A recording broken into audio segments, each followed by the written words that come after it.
Namaz qıldıqda qəlb rahatlıq tapır. Diqqət edin, Allah Subhanahu taala deyir ki: "Və aqimis salate li zikri." Məni zikr etmək üçün namaz qıl. Təfsirlərdən biridir bu. Məni zikr etmək üçün namaz qıl. Deməli, biz namaz qılanda məqsədimiz nə olmalıdır? Allahı zikr etmək, Allahı xatırlamaq. Məqsəd bu olmalıdır. Allahı zikr edəndə də nə baş verir? O biri ayədə deyir ki: "Ələ bi zikrillahi tatmainnul qulub." Allahı zikr etməklə qəlblər rahatlıq tapır. İndi gəlin təcrübədən keçirək, baxaq görək. Kimin qəlbi namazdan sonra rahatlıq tapırsa, demək o doğrudan da Allaha zikr etdi, qəlbi rahatlıq tapdı. Kimin qəlbi səksəkə içindədirsə, bütün günü belə sərgardan gəzir, veyil, özü də bilmir bu həyatda nə üçün yaşayır. Amma eyni zamanda namazını da qılır. Bil ki, o namazın ona heç bir faydası yoxdur. O namazı Allah üçün eləmir deyə qəlbi rahatlıq tapmır.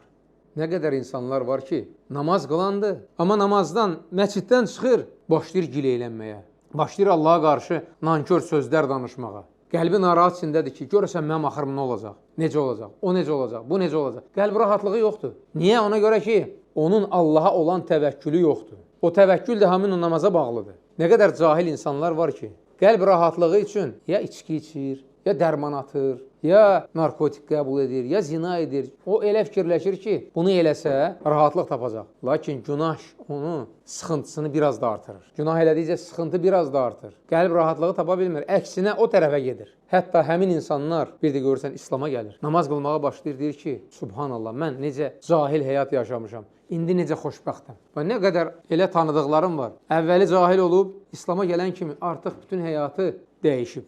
Niyə? Çünki artıq qəlb rahatlığı var.